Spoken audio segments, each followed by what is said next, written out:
Hello and welcome to Potterwatch from Page to Screen, episode 17. I'm Elizabeth. That rhymed. And I'm Lucy. Oh yeah! Today we'll be starting Harry Potter and the Chamber of Secrets! Woohoo! Yeah! Woo! Last time we talked about our opinions and all the romantic relationships in the Harry Potter universe. But before we carry on, let's have our questions from Out of the Sorting Hat. Today Elizabeth will be doing the Harry Potter question and mine will be totally random. Yay! I feel like I was like, I'll go first.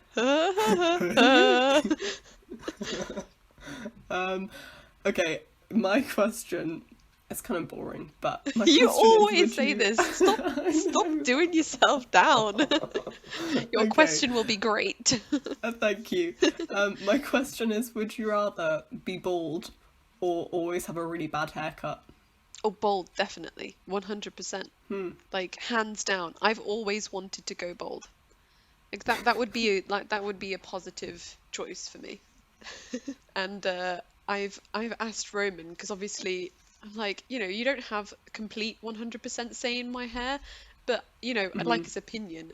And I was like, would you ever mind if I went bald? And he said, yes, definitely I would mind.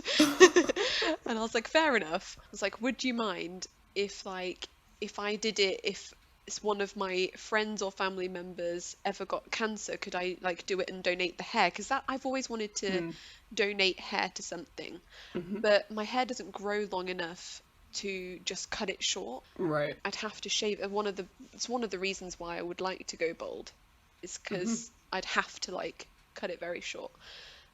And he said, yeah, that's fine. So it's not like I'm hoping that the person that I'm related to would get cancer or some other hair loss thing. But yeah, that's the instance that I would What if go he bald. just goes bald? Does that count? What if what? If Roman just goes bald, can you just shave your head in I don't think so. That's just age. Yeah, one of my friends from school had long hair, insanely long, and she cut it off to a kind of jaw length bob and donated it and raised loads of money, and for a while she was like, should I just go from crazy long hair to just a shaved head? I was like, yeah, you should, and she didn't, but that would have been a lot. Yeah. I'd probably go bad haircut. Really? I feel like I could make it my thing. Oh yeah, okay. I could be like, Lucy, which one? The one with the dodgy haircut, Yeah, you could make it your character, one of your character traits. That's Lucy, the one with the bad haircut. Yeah, exactly. I don't know, yeah. Would you be able to choose the bad haircut as long as it's bad? I don't think you have to have the same bad haircut for the rest of your life. Right, it just has to always be bad. A bad haircut. Yeah. Yeah. So I think, I'd have a lopsided mullet type thing, or like a fringe that just goes to halfway up your forehead. Some people do that On genuinely Yeah. doing it because they like it, and I just don't get it. Don't get it at all. Yeah. The thing with that is, I would look like an idiot. I think some people look really cool with it, but I would just look like I had a bad haircut. Yeah. But yeah, I think You I'd could still do go for a that. diagonal fringe. Yeah, okay. Or I'll have a diagonal fringe. steps. Yes. Yeah, like a zigzag cut Yeah. or something. Yeah. No, that's a good idea. I'll go for that. I mean, at least you'd have lots of Instagram followers. Yeah. Get clout from my weird fringes. Yeah. Yeah. No, I can make it a lifelong art piece. Yeah, I mean, it's the Green Lady of Brooklyn that you showed me the other week. It's not like she does it because it looks bad, and I don't think it does look bad, but she's made it her thing. Yeah. She's really, the yeah, person you have to commit. Yeah. Yeah. So I think I'd have a weird fringe and a bad haircut. Interesting. I just hate having hair so much. It's so inconvenient. It gets in the way so when it's windy, When it's hot, your neck gets hot. The only time hair is ever good is when it's really cold. But then I can't have it on my neck anyway because it tickles my neck and it's very annoying. So I just hate having hair. That's why I used to have a pixie cut. But when I haven't had a pixie cut, you have to get it cut like once a month strictly. Yeah. Yeah. And I learned how to cut it myself, so at least I didn't have to go to the hairdresser. But it's not like it looked very professional. It looked very home done. And it's just, yeah, I'm like every month, just shave it off. Just do a shave and that's it. That would be so nice. I feel like a lot of people rock the bald look as well, actually. Yeah.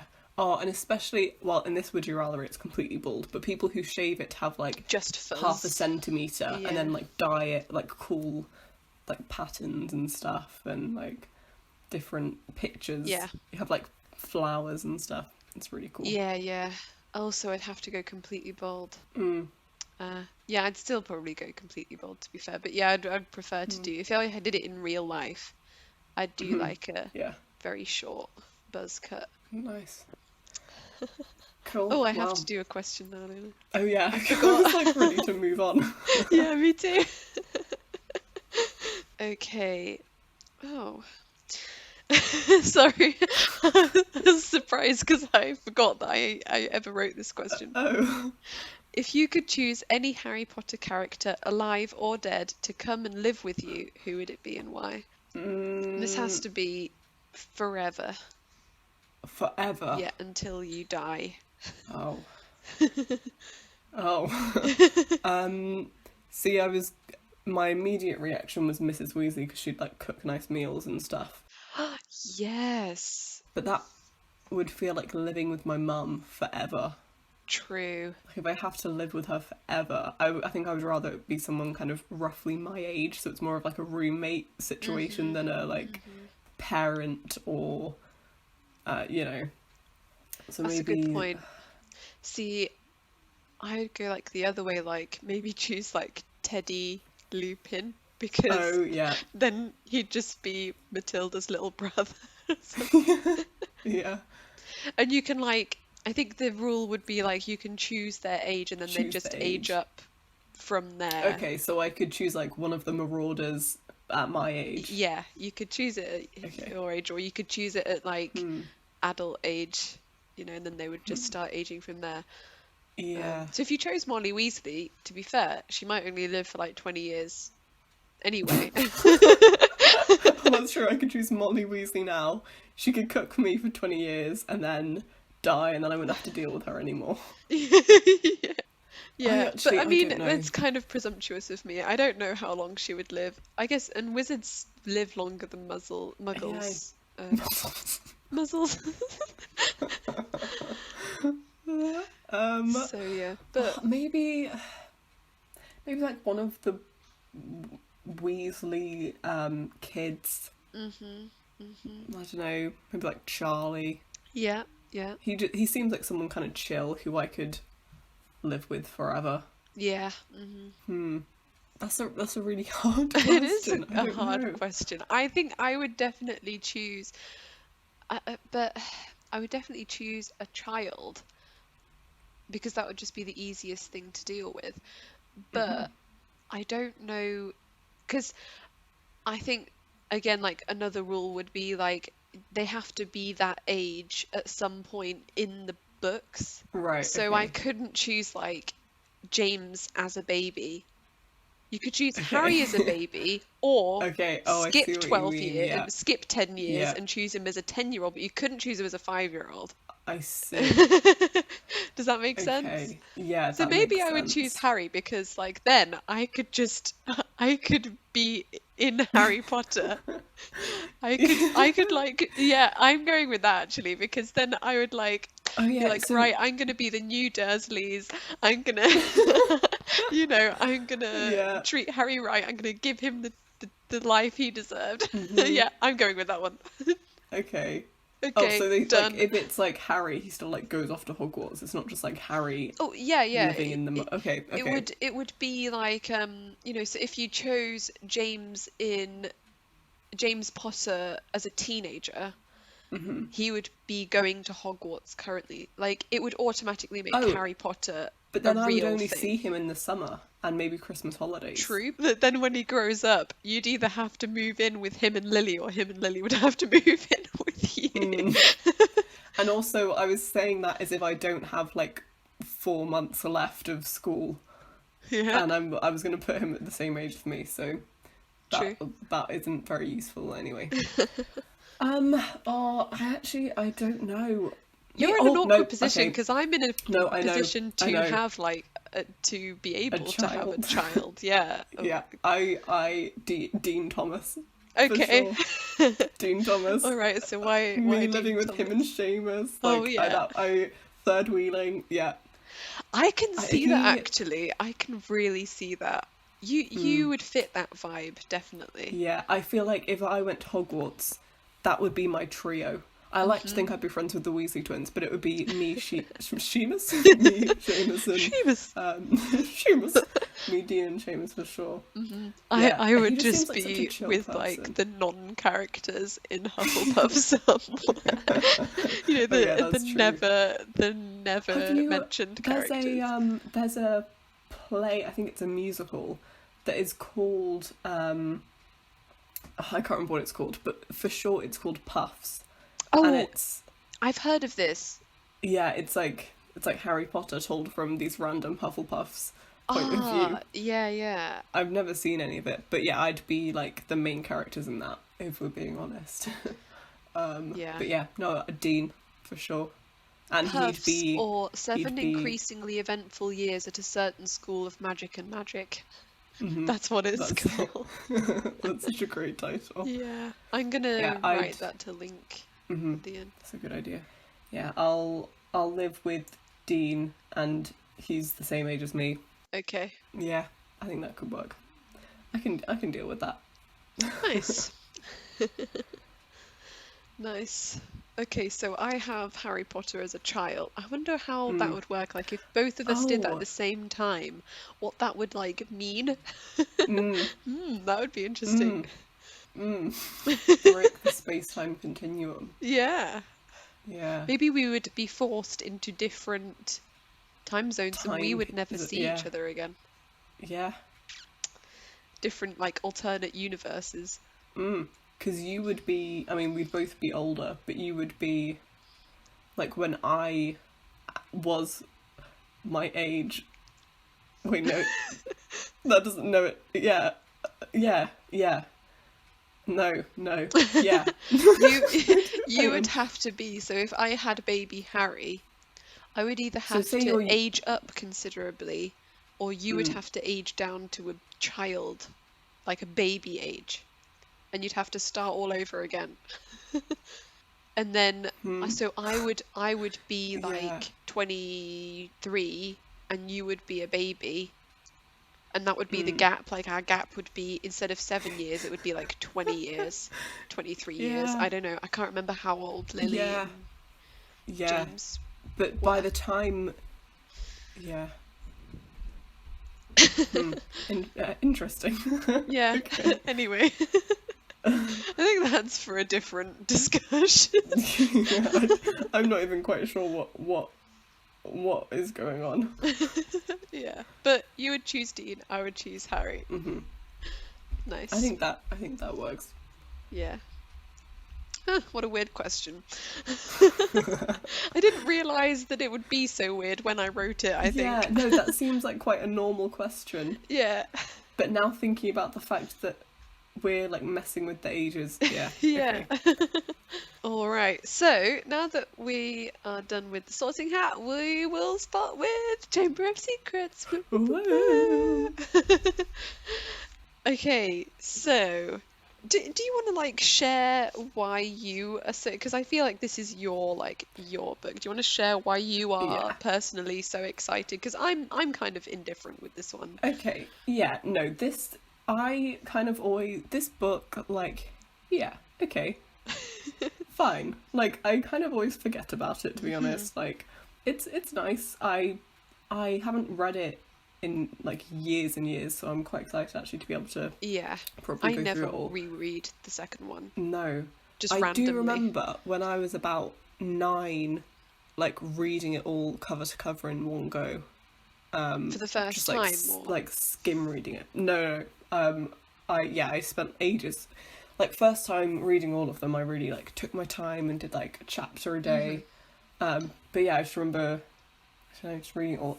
But this film is, I think, one of the objectively worst films in the series, if not the worst. Yeah.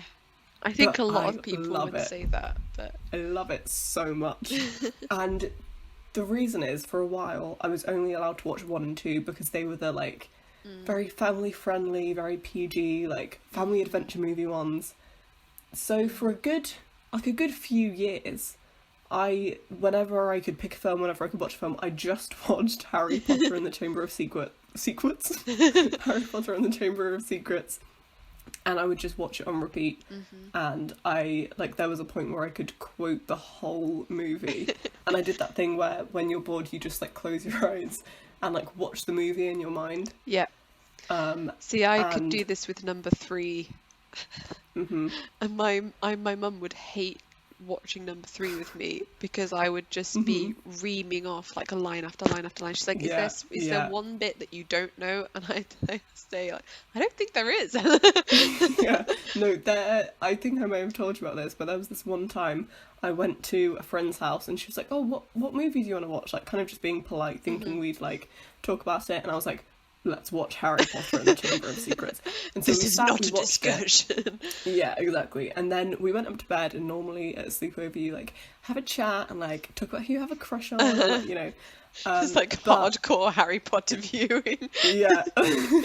But when we went up to bed, I said, like, the first thing I did when we got up, I was like, did you know I can recite the whole movie?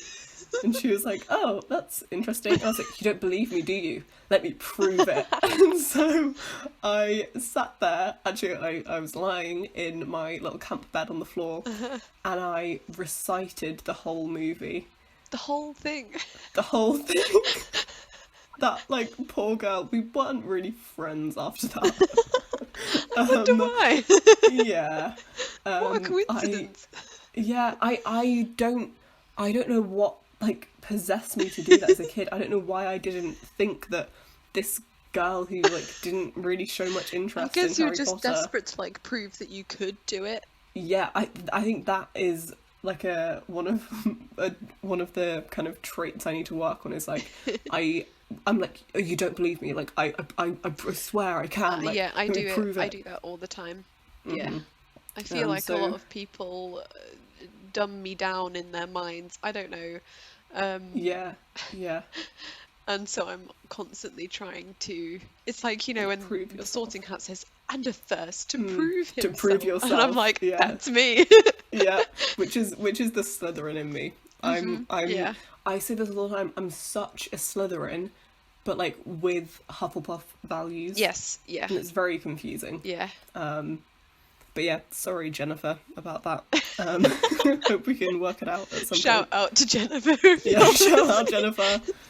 Subscribe and like. She's doing Subscribe and like if you were bored by Lucy. Years ago. You know, it really reminds me of a time when me and Roman were dating, and it was like on our second or third date we went to, I think I've told you about this before, I might have even mentioned it on the podcast before, when we went to Oxford and we went and visited the Malfoy tree. I think everyone will understand what I mean when I say the Malfoy tree from Goblet of Fire. And I recited that whole scene perfectly. I did like all the voices, like Moody's voice and McGonagall's voice. And Roman was like, he was very polite, didn't say anything, because he knew how obsessed I was with Harry Potter. So I don't think it surprised him, but he was just like, sat there with like such a bemused expression, like, what's happening? I don't think it really got me any points. Yeah, dating tips. Don't recite Harry Potter Word for word with voice. yeah. In the location it was filmed. Yeah. Yeah. Anyway, So okay. that's why I'm very excited. Yeah. Alrighty. So let's get into it. Let's jump into it. Feel like that's such a YouTube trope. Let's just jump into it. Anyway, sorry. So the first thing I watch this like clip by clip just to make sure that I'm like doing the script right and stuff. And I thought that I would kind of do a little bit of a comparison to the first, like when you establish the Warner Bros. Logo, comparing it to the last film, because I'm sure people have noticed that the Warner Bros. Logo every time is established in a different way. And it changes, like the color and the texture of the logo changes. It's like darker and like more rusty. Yeah, and like in the seventh film, it's like flaking off. I really like this. One of my favorite really ones. Cool. And in the first film, it's just like, this is Warner Bros. Like that's it. Like it's just the logo on the classic blue background, classic orange logo. But in the second one, it's so cool. It's so much better. It's kind of like you come at it in the sky and it like shines through the clouds. I don't know whether you watched the clip. I like that.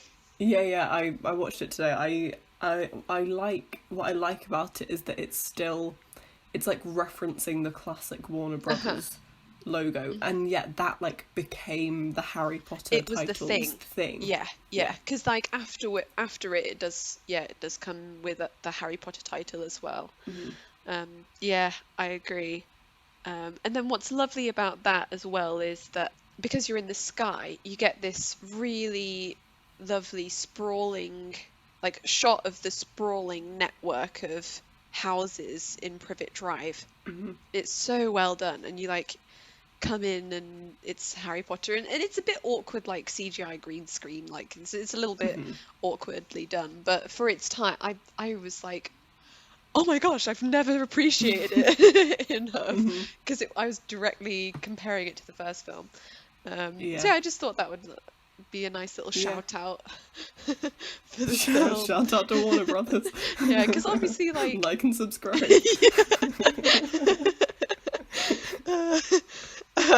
So because obviously I was like, it's good to point out the good things they do, because we try not to complain a lot, but because we're doing the differences, we often mention like what they miss out, what they do wrong. So yeah, I just thought I'd mention that because they did something right. So and then obviously getting into more nitpicky book to film differences now. In the movie, you come into like Harry's window in his new room, and he's looking at the album that Hagrid gave him in the last film. And Hedwig rattles her cage, and that's what like gets him up and going. But in the book, Hedwig rattles the cage in the morning, and they all get up way too early, and that's how it starts. So it's just the tiniest bit different there. The line that Harry says about explaining why Hedwig is in a cage and frustrated is almost the same, so I thought I'd read that. It says, she's bored, he said. She's used to flying around outside. If I could just let her out at night. Do I look stupid? Snarled Uncle Vernon, a bit of fried egg dangling from his bushy moustache. I know what'll happen if that owl's let out.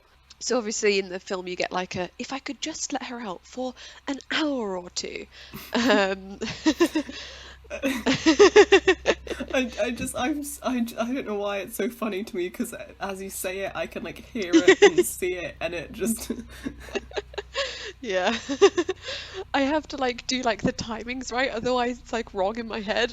I have to do like the inflections that Dan does, and all of the different I don't know.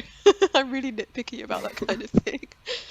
So yeah, so obviously when Uncle Vernon says like, I know what will happen if that owl's let out, that's kind of a subtle hint as to like, I don't want your friends like being in contact with you. But in But the he, like, it's film, almost like he doesn't want to say it in the yes. book. Yeah, yeah. Whereas in the film, he's a lot more direct with it. Obviously, because you got to like cater to people who might not catch on.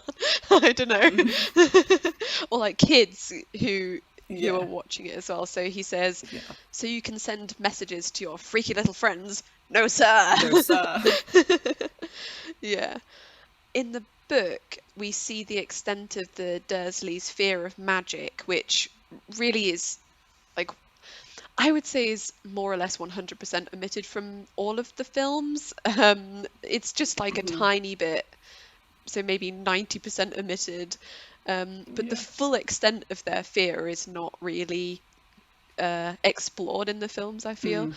So I thought It's more I'd, of like a disdain rather than a yeah, genuine fear it's like in the how I'd films. imagine purebloods to be around Right. like muggles. Sorry. Yeah, muggles. Yeah.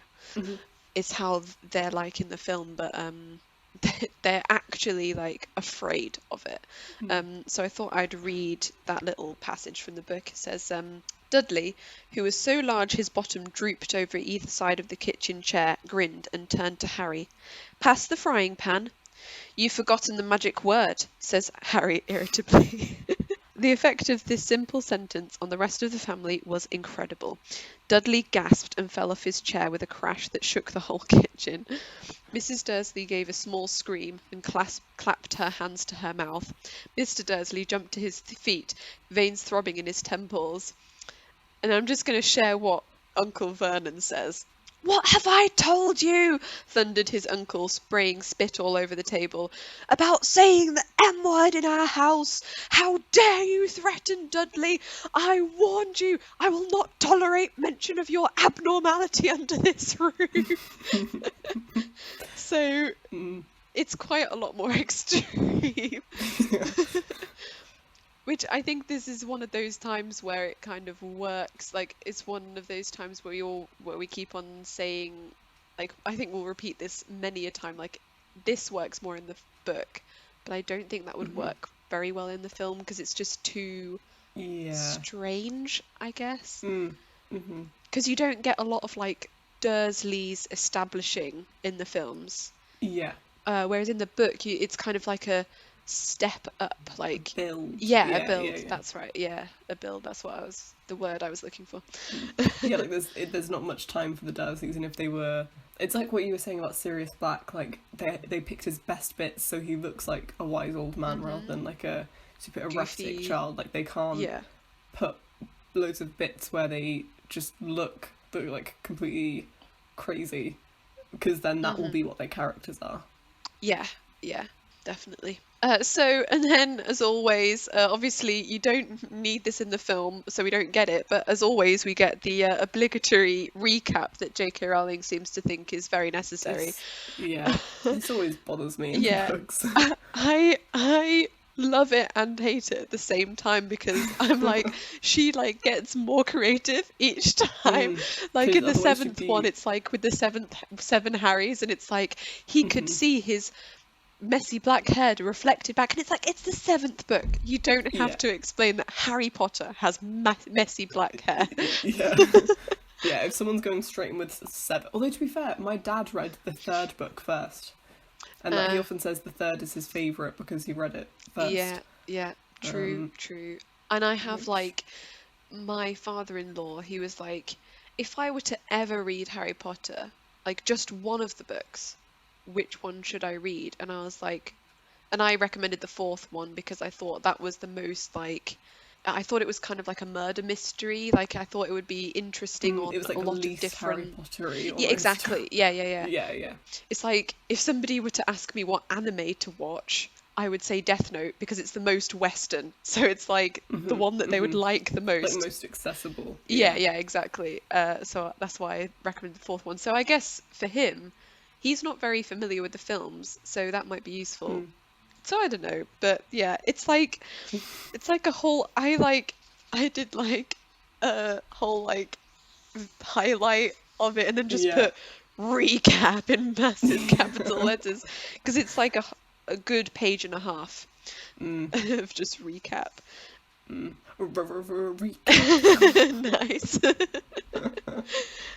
I thought it was surprising that in the film it's omitted entirely that it's that it's Harry's Harry Potter, that it's I was just about to say it again. That it's Harry's birthday. I always forget that it is Harry's birthday, and in the film it's kind of like, cognitive dissonance. In the film, I completely accept that it's not Harry's birthday, and in the book, I completely accept that it is Harry's birthday, both at the same time.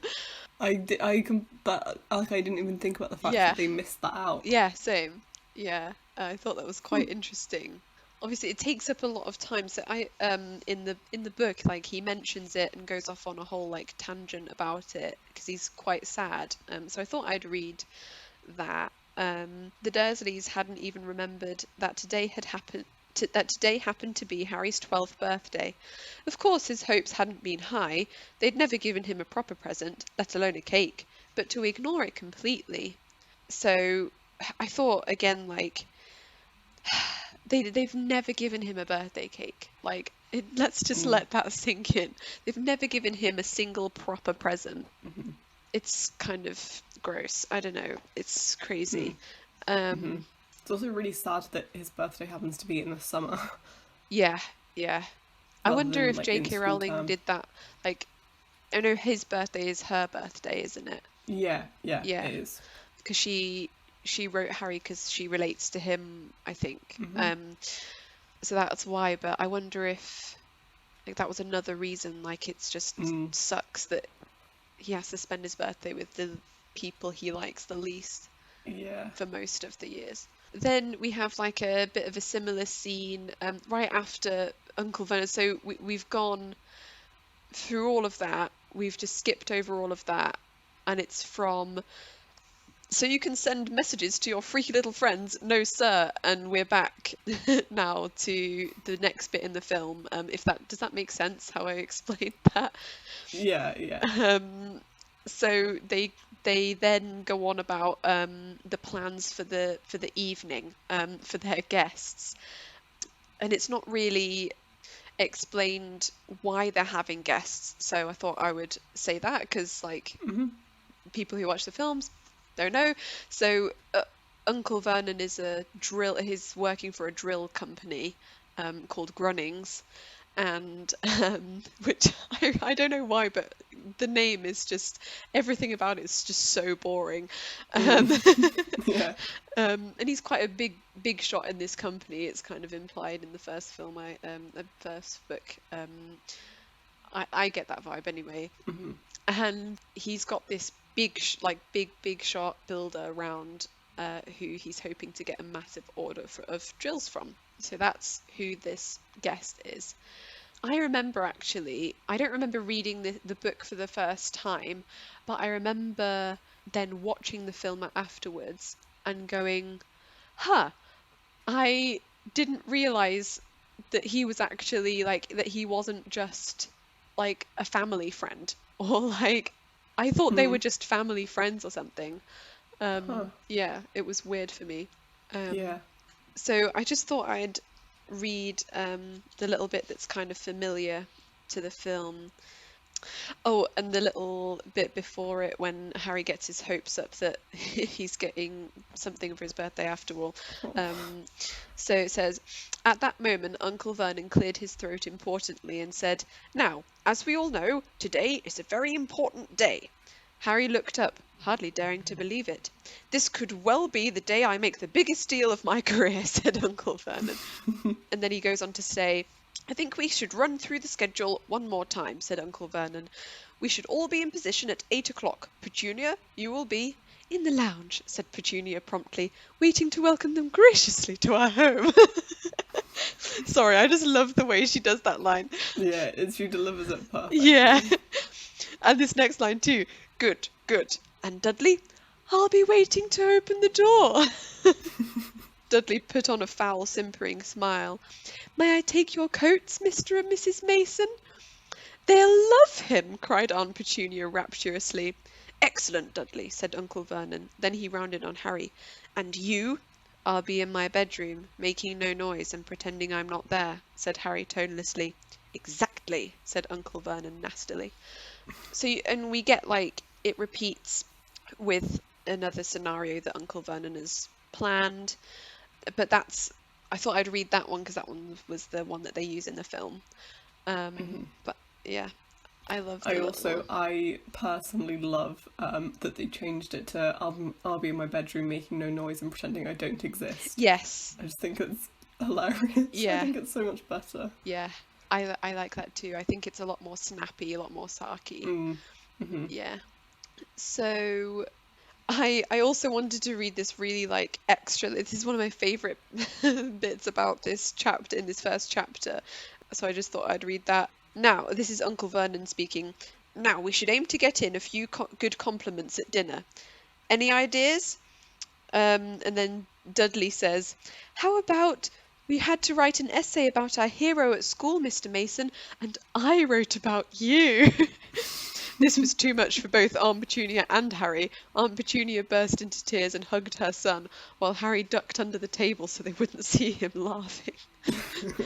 That reminds me of in our town we had like a scarecrow competition, as a lot of towns do. And the theme was heroes, I think.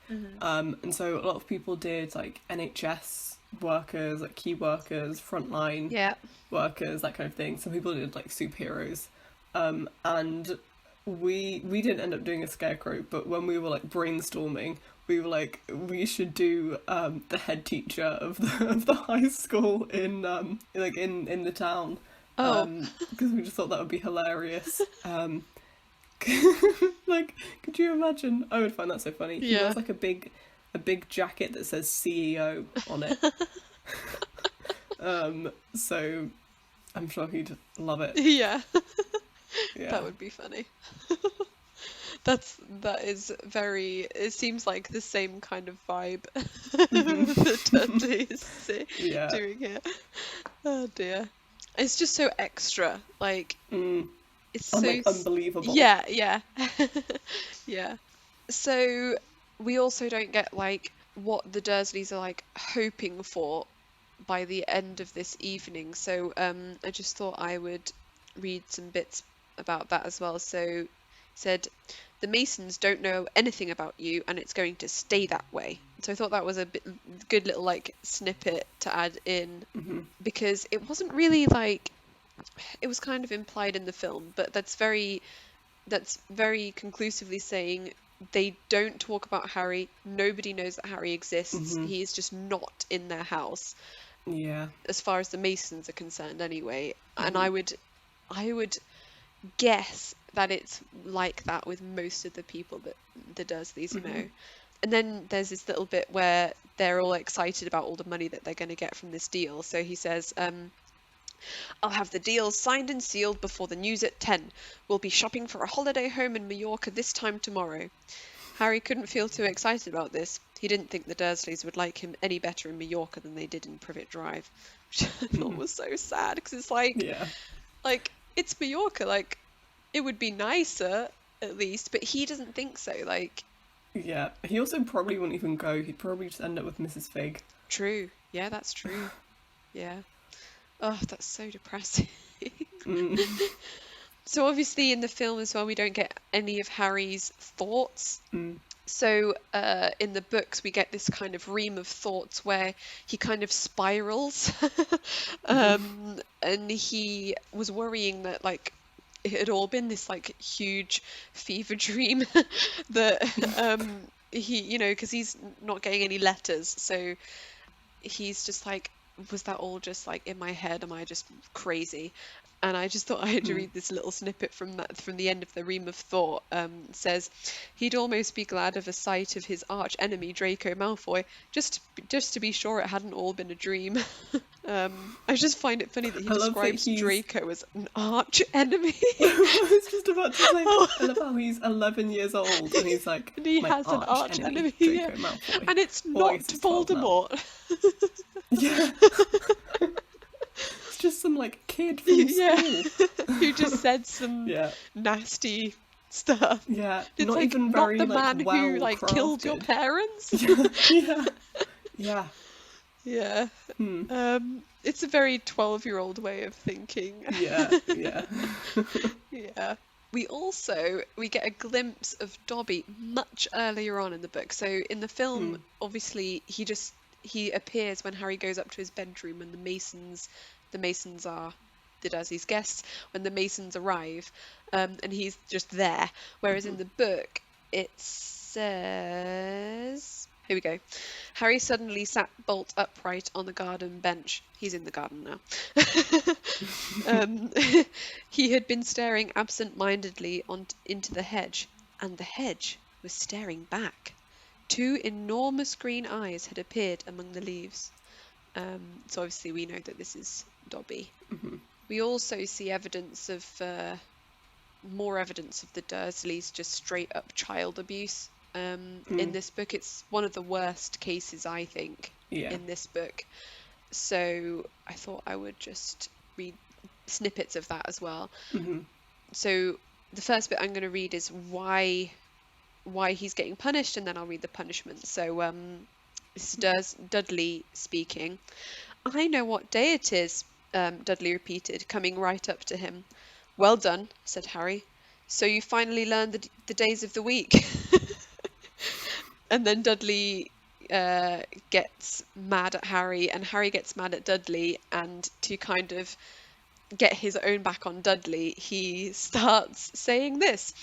Jiggery pokery, said Harry in a fierce voice. Hocus pocus, squiggly wiggly. Mum! Howled Dudley, tripping over his feet as he dashed back towards the house. Mum! He's doing you know what! So then he gets punished, and this is like the most extra punishment it's like the most absurd punishment I've ever heard of. It said he had to duck as Aunt Petunia aimed a heavy blow at his head with the soapy frying pan. She then gave him work to do with the promise he wouldn't eat again until he'd finished. And the work he had to do was cleaning the windows, washing the car, mowing the lawn, trimming the flower beds, pruning and watering the roses, and repainting the garden bench. And we get this like nice little snippet of thought from Harry. Wish they could see famous Harry Potter now, he thought. Which I think is quite a recurring theme in the books that isn't really said in the films ever. Yeah. Yeah.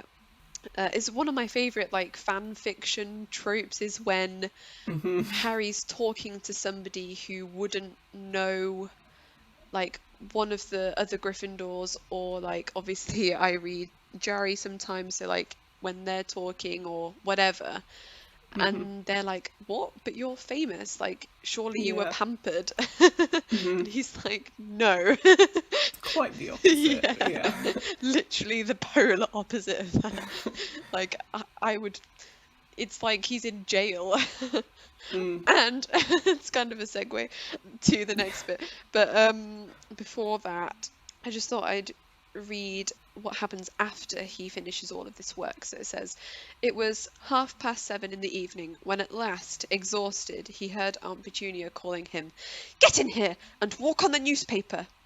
On top of the fridge stood tonight's pudding, a huge mound of whipped cream and sugared violets. A joint of roast pork was sizzling in the oven. "Eat quickly! The Masons will be here soon," snapped Aunt Petunia, pointing to 2 slices of bread and a lump of cheese on the kitchen table. And it's like, I remember reading this and thinking, that's just like, it's almost comically over the top that like he gets a lump of cheese. Like, I feel like that's in like a lot of stories, like, oh, all I have is a lump of cheese. Yeah.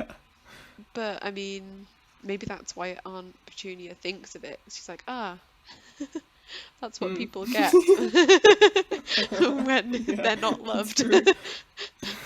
Yeah. So then Harry goes upstairs, obviously, and in the book, this is a very small nitpicky thing, but In the book, Dobby was sitting on the bed. It says the trouble was there was already someone sitting on it. And in the film, Dobby is like jumping on it and going, wah! Yeah, Which it both annoys me immensely and I love it at the same time because it shows Dobby's character that there's no chance in hell that he would ever do that. No, this is what I was going to say. The whole point is that he's like very timid and like obedient and... Well, he's a house elf. Like, he's overly respectful. Yeah. And he's there like cackling. Jumping on a jumping wizard's on bed. random... When like he gets yeah. upset when Harry offers him to sit down. Yeah. But he's happy to jump on his bed? Like, Yeah. Yeah. Yeah. Mm. So yeah, that's my section. And I'll hand over to Lucy. Alrighty. So, yeah, Harry is... Do you like... I don't know, I feel like I was really clunky there because, like, we've just been doing special episodes and chatting for like a month now. We haven't been this formal in a long time. No. I feel kind of like a robot that needs oiling. Yeah. So in the book, Harry is a lot more timid towards Dobby. It says that he managed not to shout, but it was quite a close thing, and says, hello, nervously. Whereas in the film, he just says, who are you?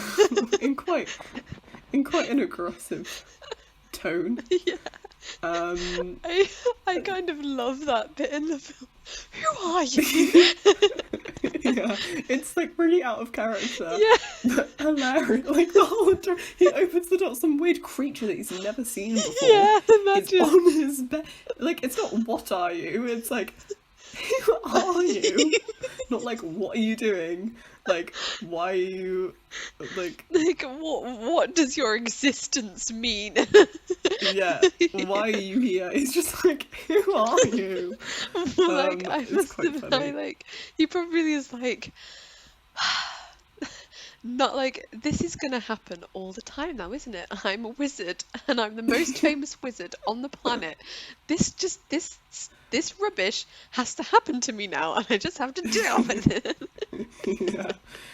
Oh dear. So then Dobby saying it's an honour to meet Harry is straight from the book, and a line, not to be rude or anything, but this isn't a great time for me to have a house elf in my bedroom, is almost exactly taken from the book. Although in the book I personally read it more as him actually being like genuinely not trying to be rude. Same. He's like, not to be rude, but this isn't really a great time. Yeah. Whereas in the film he's like, not to be rude or anything, but this is not a great time for me to have a house elf in my Yeah, he bedroom. might as well like click his fingers. Yeah, like it's quite funny. Yeah, I think like Daniel in this first scene is so good. I was like reminded that Dobby was like a tennis ball on a stick, wasn't he? Or was he a potato or something? Or maybe a potato. Yeah, something but like that. It wasn't anything. Yeah, it wasn't anything like remotely interact with. interactable. Yeah, and yet here's this like,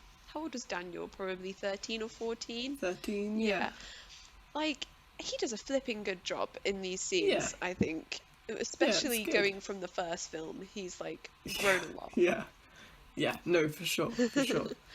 Harry upsetting Dobby by asking him to sit down is also very similar to the book, as we sit down? mentioned before. Never has Dobby been asked to sit down by a Wizard. like an equal. Harry is... Well, you can't have met many decent wizards then. Yeah. No. It was a terrible thing to say. This should just be us doing a dramatic reenactment of the second movie. There is a tiny difference in that when Dobby admits he hasn't met many decent wizards, as we have just demonstrated so well. In the books, he bangs his head on the window, whereas in the film, he bangs his head on Harry's chest of drawers. I feel like in the books, the window would be so much louder. I don't know, because like it kind of like makes a reverberating Yeah. kind of sound. Also, the windows are quite high up in most houses.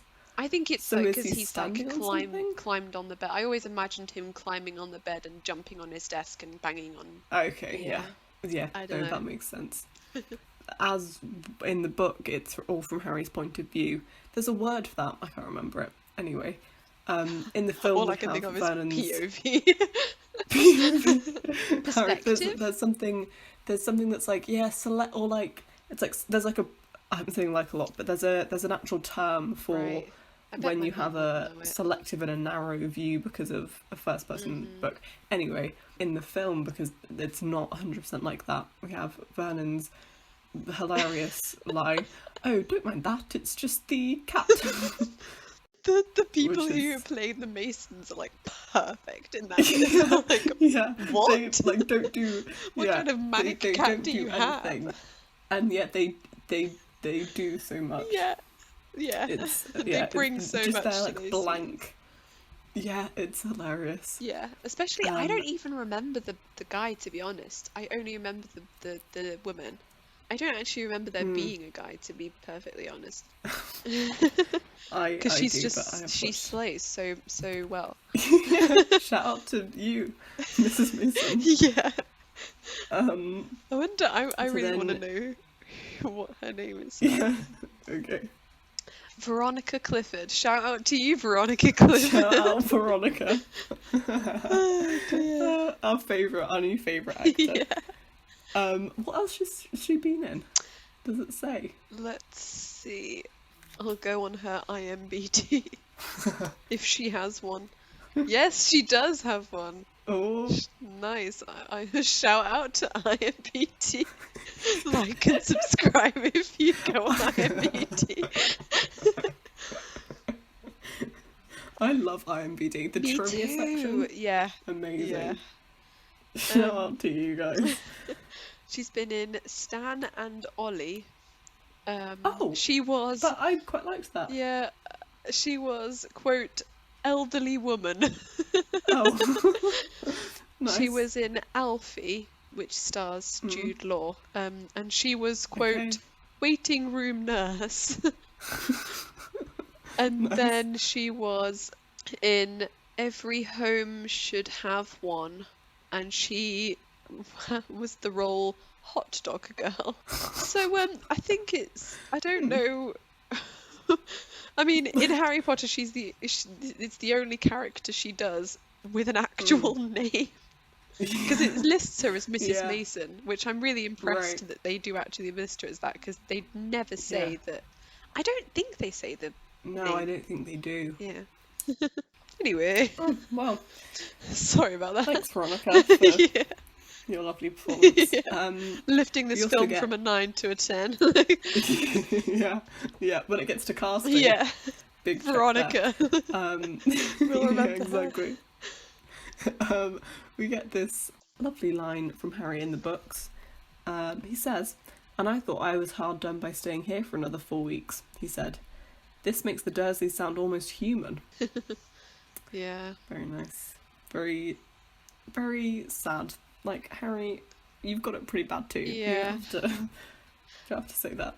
Dobby also says that he'll have to iron his ears as punishment for coming to see Harry, which isn't in the film. Although in the film later on he does iron his fingers. Oh yeah, he's So, like, Dobby had to iron his To hands. iron his fingers. Isn't Oh, iron it his hands. Yeah. I think it is, yeah. And then he like Yeah, wiggles iron them. his hands. Yeah, I Makes me don't know chuckle. why, but that really pleases me when he like does It's the like little long, wiggle. Yeah. little skinny, bony I don't know why, fingers. but I really like Yeah. long, bony hands for some reason. I really appreciate.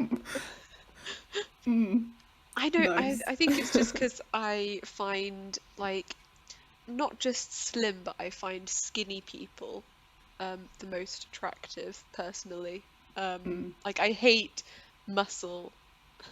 So like and so because hands like they're often quite like quote like bony and stuff Yeah, anyway. there's not much muscle in Yeah. hands. Yeah. Yeah, so I don't know why, I just really like long bony hands. Nice. Sorry, that was weird. That was a weird That was a weird bit. Anyway. So, comments below, tell us your hand preferences. Shout out to skinny hands. Like and subscribe if you've got skinny Like and hands. subscribe if you've got skinny hands. Give that a skinny thumb up. Dobby tells Harry that he shouldn't go back to school this year. Harry asks why, and who is plotting something. I don't know why I said it like that. In the film, this is what causes Dobby to hit himself over the head with the lamp.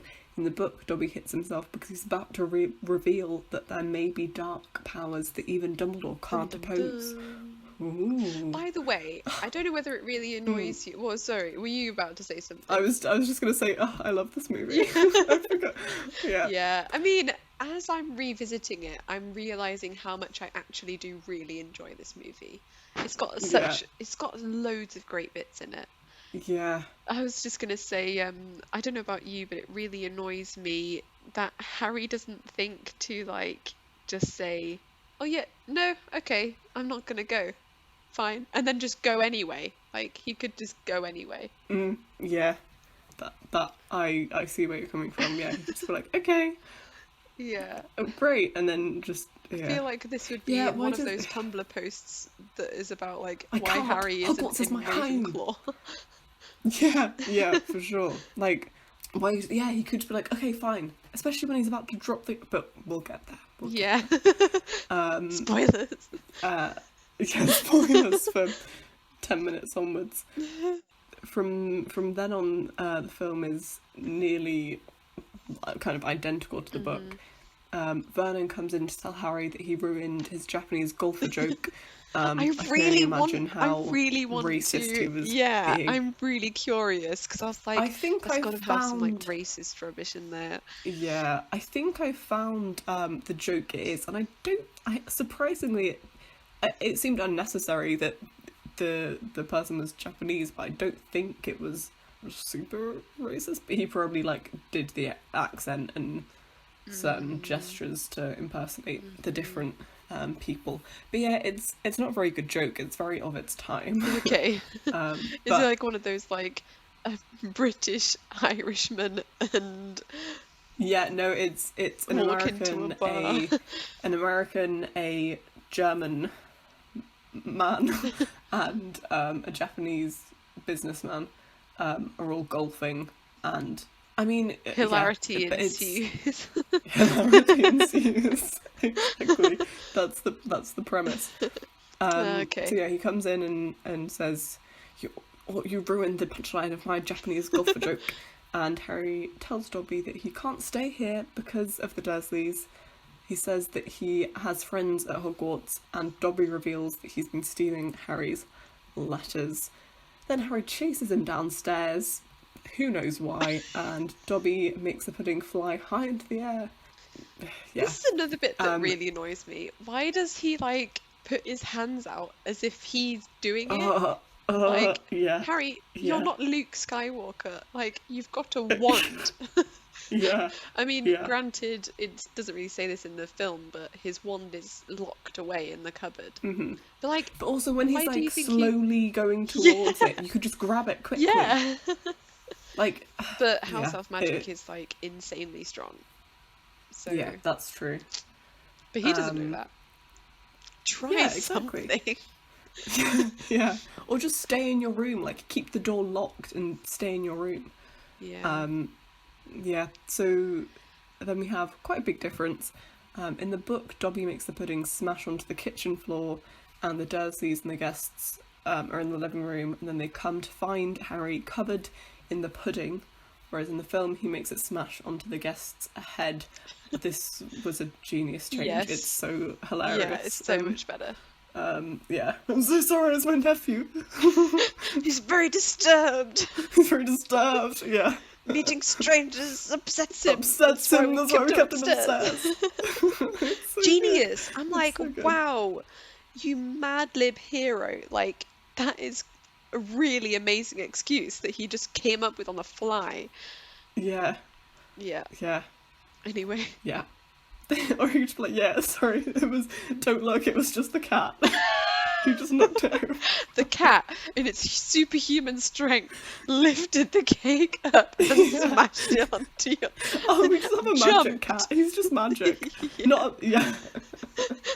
It was He leapt McGonagall. into the air with the cake and smashed it down. Dropped it onto your mid-leap. Yeah. Oh dear. Exactly.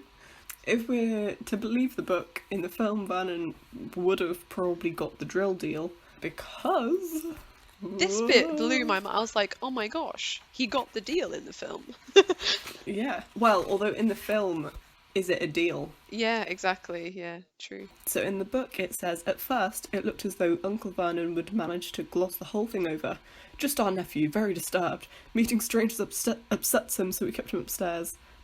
He shooed the shocked Masons back into the dining room, promised Harry he would flay him to within an inch of his life when the Masons had left, What is and handed him a flay? mop. I want to know what... I thought it was removing the skin from a dead animal. But Yes. I assume... Yeah, it is to strip the skin off a corpse or carcass. See, I only knew that because I read a book to about... whip or beat Oh. someone harshly so as to remove their skin.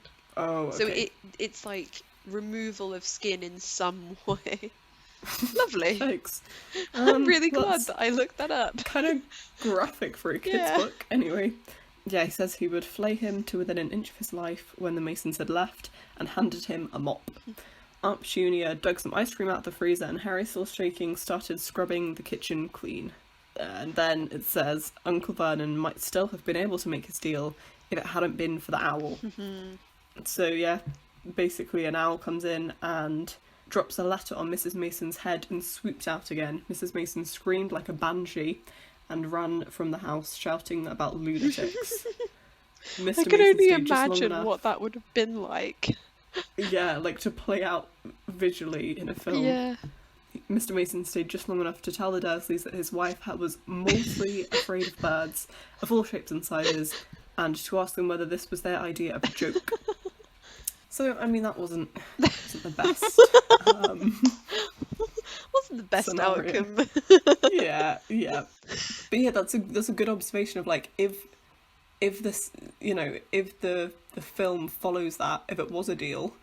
Well, I suppose Vernon though would in the have film saved it it. did get dropped on her head Yeah, true. rather than just in the kitchen, and it like made them alarmed. True, yeah.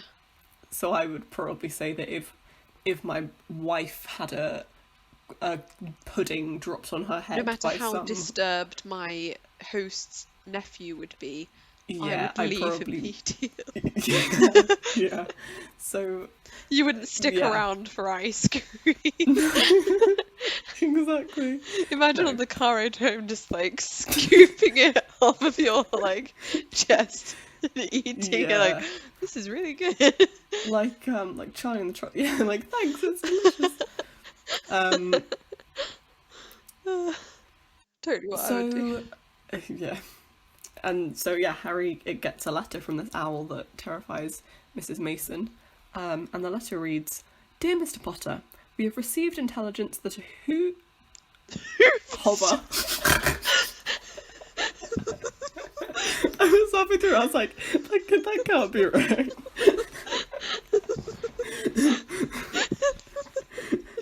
I was about to read it as Hoover. I mean, if Harry was smart, he would have used He Hoover. would have used a Hoover. No, that's what I was thinking. I was like, he used a Hoover charm. Huh, makes sense, yeah. Huh, right.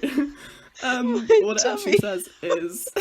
My tummy hurts from laughing. It actually says, "We have received intelligence that a hover charm was used at your place of residence this evening at 12 minutes past 9. As you know, underage wizards are not permitted to perform spells outside of school, and further spell work on your part may lead to expulsion from said school. Decree for the reasonable restriction of underage sorcery, 1875, paragraph C. We would also ask you to remember that any magical activity which risks notice by members of the non-magical community, Muggles, is a serious offence, under Section 13 of the International Confederation of Warlocks Statute of Secrecy. Enjoy your holidays! Yours sincerely, Mafalda Hopkirk, Improper Use of Magic Office, Ministry of Magic. Mafalda Hopkirk. Hogwarts School. Sorry. Is Mafalda Hopkirk the one that Hermione impersonates? Impersonates? Yeah, in the last book. The last book. When does she do this? When they go to the Ministry. Oh! Yes! Yeah. I think so. Let's just see. I also love enjoy your holidays. Yeah.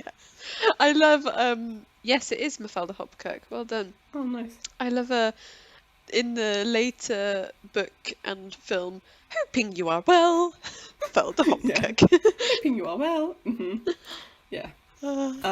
So, obviously, this is not very good for Harry because now he can't threaten to use magic, and this is why Vernon is so confident about locking Harry up, because he knows that if Harry tried to escape using magic, he'd get expelled. And I never really thought about that in Harry's... the film. Like, he doesn't officially he doesn't find that out. So in the film, Harry could just threaten to use magic again or something. Yeah. You know, I don't know. Yeah. No, it's not super kind of because it's not even implied. Like, none of this is implied. It just doesn't happen at all. It's just kind of skipped. Yeah. Yeah. The logistics of Harry's imprisonment are left out of the film. In the book, it says the following morning he being Uncle Vernon, paid a man to fit bars on Harry's window. He himself fitted the cat flap in the bedroom door so that small amounts of food could be pushed inside 3 times a day. Ugh. They let Harry out to use the bathroom morning and evening. Otherwise, he was locked in his room around the clock. I mean, that is not very good. Really? I thought that was like the best thing Dursleys have ever done. Yeah. I would love that. Actually. I mean, the cat flap Harry did it first, guys. Isn't a bad idea. Harry's such a trendsetter. The bars maybe, but the cat flap I could definitely. Yeah. That sounds like a good shout. The meals, quote, meals Harry gets are also omitted from the film. In the book it says, the cat flap rattled and Aunt Petunia's hand appeared, pushing a bowl of tinned soup into the room. Harry, whose insides were aching with hunger, jumped off his bed and seized it. The soup was stone cold, but he drank half of it in one gulp. Then he crossed the room to Hedwig's cage and tipped the soggy vegetables at the bottom of the bowl into her empty food tray. She ruffled her feathers and gave him a look of deep disgust. It's no good turning your beak up at it, it's all we've got, he said grimly. That makes me kind of sad that they're also not feeding the live animal in their house. Yeah, but they hate Hedwig. Yeah, but still, like... It's like, it still is, like, I know a lot of people are often way sadder when the animal in the film dies. Like, it's often the dog, right? The dog dies, you're way sadder than if a human would have died. So, like, surely the Dursleys would be at least sympathetic to Hedwig being fed the right amount. But then it makes me think, like, what did they feed her in the first place? Like, did he have to steal from his plate for her food? I imagine so. Yeah. Yeah. I guess so. It's kind of sad. Yeah. I can really relate to. I just saw the little bit where he says, somehow he felt even hungrier than he had been before the soup. I can really like. Also the fact when I start eating, sometimes I feel like my hunger has been, like, I don't know. Acknowledged. Yes, acknowledged. Yeah, yes, exactly. It's like my stomach is like, I didn't realise how hungry I was before I tasted food. Yeah.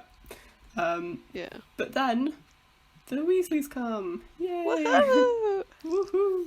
Whoop, whoop, whoop. Whoop whoop! Shout out to the Weasleys. So yeah, Harry's dream is omitted from the film. In the book, it says he dreamed that he was on show at a zoo, with a card reading "Underage Wizard" attached to his cage. People goggled through the bars at him as he lay starving and weak on a bed of straw. He saw Dobby's face in the crowd and shouted out, asking for help, but Dobby called, "Harry Potter is safe there, sir," and vanished. Then the Dursleys appeared, and Dudley rattled the bars of the cage, laughing at him. "Stop it," Harry muttered, as the rattling pounded in his sore head. "Leave me alone, cut it out, I'm trying to sleep." And then, as I've said, the Weasleys come and get him. And it says in the book, and someone was goggling through the bars at him. A freckled-faced, red-haired, long-nosed someone. Ron Weasley was outside Harry's window. And that's the end of that chapter. Yeah. I love those like little, I don't know, I feel like J.K. Rowling has definitely got a style. Mm-hmm. And it's a really quaint style. Mm-hmm. And I love the little bits, like, it's such a J.K. Rowling thing to do, like, a freckled-faced, red-haired, long-nosed someone. Mm-hmm. Or, like, quite often, I'm noticing them a lot as I'm reading. I don't want to keep on mentioning it on the podcast, but as I'm reading all the young dudes, I keep on noticing it, like, oh, that's what J.K. Rowling does. Yeah. And she does it a lot. So, like, when she wants to establish that something's happening, so, for example, people are stressed for the exam.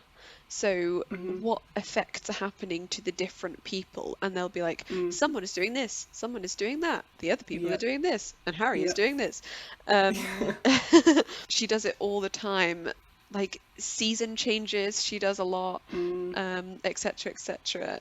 I really love, like, some writers have really annoying, like, writers' traits, but and J.K. Rowling definitely has hers, but I feel like most of hers are just really quaint and lovely. Yeah. Say what you will about her, but I mean, her writing is great. I mean, yeah, this is the thing.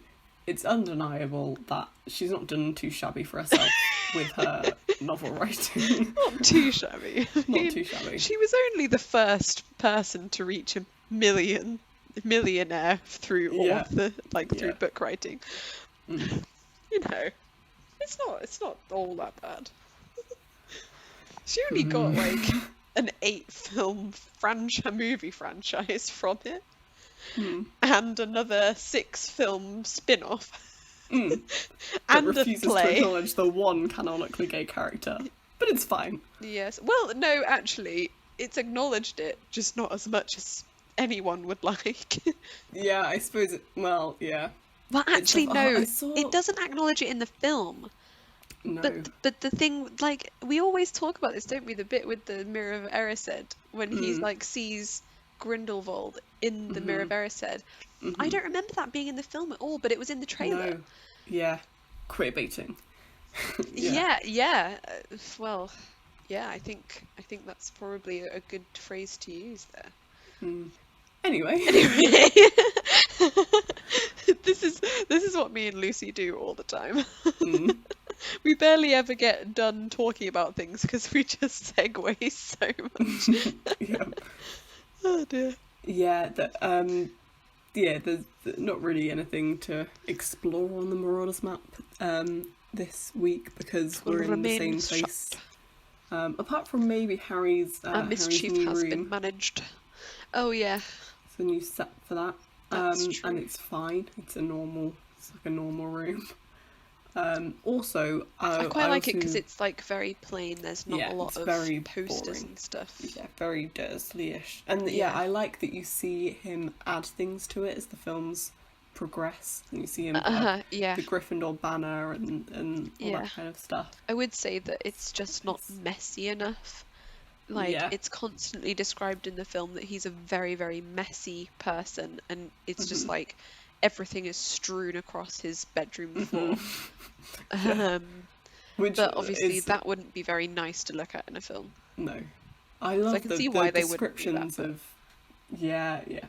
The descriptions of I also feel like sometimes in films messiness is also associated with like villains. Yeah. Yeah, like he lived in a hovel or something, or a Yeah, yeah. cave. Like Scar, like reminds me of Scar in Lion King. Mhm. Like his home is like got bones all over it Yeah, and yeah. stray leaves and dust everywhere, and Mufasa lives in like this Mhm. spick and span cave. Right. Yeah, that's a good point. It's like Mm. when we were talking in the Mina Lima episode about why Harry's jumper is changed from green to blue, and Mhm. you were saying that it's probably because green in the films and in every film ever is associated with evil. Um, Mm. like in it's a very really obvious Disney trope that green is evil, Mhm. Yeah. especially lime green. Yeah. Um, yeah, so yeah, that's a good show. I didn't really think about that, the Mm. messiness. Yeah, I feel like as well it makes him like more likable to have him just have like a nice tidy room. True. Yeah. But Yeah. I do like how in the books he feels like a real teenager because Just it's just like proper. he Yeah. grabbed his piles of clothes and shoved them into his Shoves them in. school trunk and like It makes yeah, me cringe though, because I'm like, yeah, I would do that, but I would at least fold them first. or Because roll them. they, You can fit more in if yeah, you roll them. yeah, Mm. you fit more in when you fold them and even more in when you roll them. Bit of vacuum packing. Yeah, backpack the robes up. Yeah. Yeah. Imagine a wizard turning up with vacuum packed robes and then like all of the other wizards going, whoa, this is so cool. And then not being able to fit anything in because you don't have any vacuums in Yeah, Hogwarts. yeah. Oh dear. I wonder if all of the trunks have like an Oh, maybe. undetectable extension I jack. kind of imagine that they're just bog standard normal trunks, Yeah. but that that would make Yeah. sense. Would be cool. Maybe the kids who come from like wizarding families, their mums like put them on them, but Hmm. they don't just come like that. Yeah. Yeah, true. Yeah. Nice. All right. Oh, well, I think this has been an interesting first episode. We'll get back into the swing of it. We'll get our grief back on. Hopefully Yeah. next episode. I think we weren't too shabby for people who have been on quote break for a couple of weeks. Mm. Yeah, so that concludes this episode of Potterwatch from page to screen. Keep twiddling those dials. Keep each other safe. Keep faith. Good night.